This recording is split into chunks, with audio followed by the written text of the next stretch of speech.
आपल्या स्टार एक्झाम्पलच्या मालिकेतील पुढचं गणित आहे सराव संच 3.3 मधील पान नंबर 73 गणित नंबर 7 एका अंकगणिती श्रेणीतील 3 क्रमागत पदांची बेरीज 27 व त्यांचा गुणाकार 504 आहे।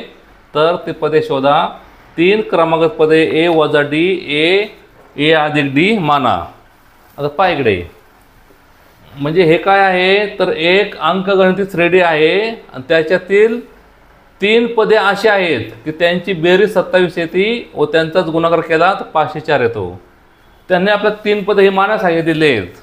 पेपरमध्ये सुद्धा आपल्याला असं कंसामध्ये ते देणार आहेत, कारण ही पदे नाही मानली दुसरी कोणती मानली तर उत्तर येत नाही, त्यामुळे ही पदे आपल्याला ते देणार आहेत।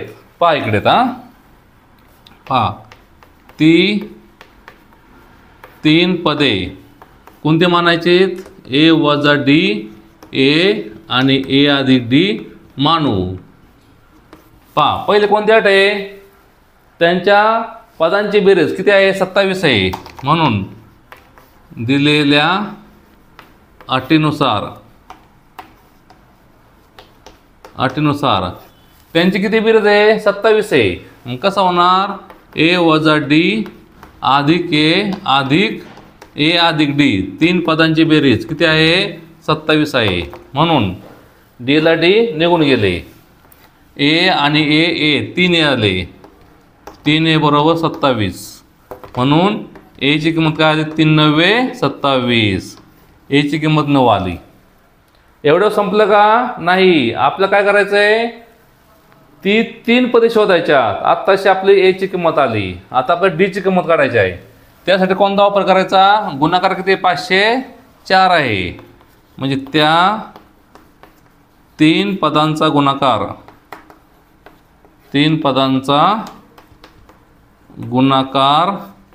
504 आहे।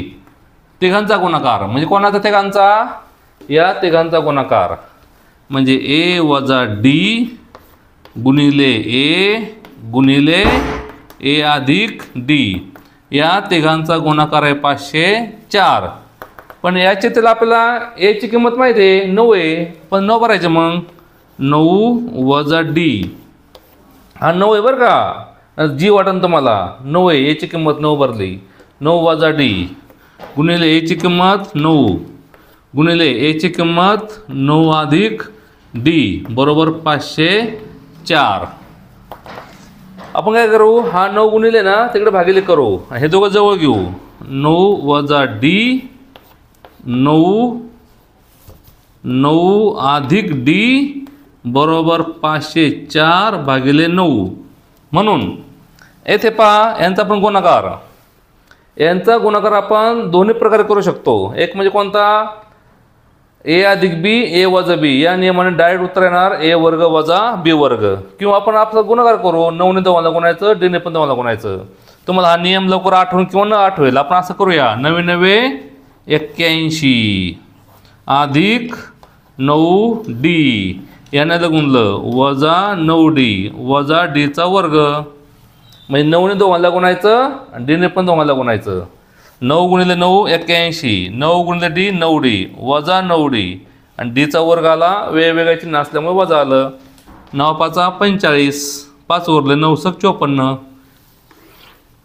पाहता हा 9 डी अधिक वजा गेले निघून, मग करायला आता 81 वजा डी वर्ग बरोबर 56। पहा इकडे 81 वजा डी वर्ग बरोबर 56। आता पहा इकडे नीट, हा डी वर्ग वजा आहे तो तिकडे गेला अधिक होईल आणि 56 अधिक इकडे वजा होणार। म्हणजे असं होणार 81 वजा 56 बरोबर डीचा वर्ग। वजा आहे ना तो अधिक होणार, इकडे अधिकचा वजा होणार। 81 मध्ये 56 गेले, 11 6 गेले 5, 2 राहिले 25, 25 म्हणजे काय आलं? डी वर्ग। म्हणून वर्गमुळे घेऊन डी बरोबर अधिक वजा 5, म्हणून डी बरोबर 5 किंवा डी बरोबर वजा 5 डीची किंमत 5 पण होऊ शकते आणि वजा 5 पण होऊ शकते. एची किंमत काय आली 9. म्हणून आधी आपण काय करू, डी बरोबर 5 घेऊ. डी बरोबर 5 घेऊ. म्हणून ती 3 पदे बरोबर पहा. डीची किंमत जर 5 घेतली 3 पदे पहा कोणती होतील. एची किंमत काय आहे 9 आहे ना. एची किंमत 9. 9 वजा 5 4. एची किंमत 9 आणि 9 पहा. डीची किंमत 5 आहे. 9 आणि 5 14. आणि डी बरोबर वजा 5 घेऊ. वजा 5 घेऊ. म्हणून ती 3 पदे बरोबर पहा. वजा 5 घेतला आता बरं का. डीची किंमत वजा 5 घेतले. एची किंमत काय आहे 9. 9 वजा वजा 5.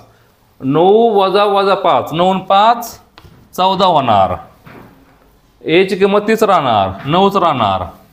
आणि 9 अधिक वजा 5 मग 9 वजा 5 होणार. उत्तर काय आलं 4 आलं. म्हणजे ती पदे 4 9 14 किंवा 14 9 4 कोणत्याही क्रमाने मांडली उत्तर त्या दोन्ही अटी पाळल्या जाणार आहेत. त्यांची बेरीज पण 27 येणार आणि त्यांचा गुणाकार केला तर 504 होणार आहे. मग त्या संख्या 4 9 14 किंवा 14 9 4 कोणताही क्रम असला तरी सुद्धा उत्तर तेच येतं. म्हणून हे गणित आहे ना तुम्ही पुन्हा एकदा सोडवा आणि पुढचं गणित पाहण्यासाठी पुढचा व्हिडिओ तुम्ही पहा. आमच्या चॅनलला सबस्क्राईब करून ठेवा.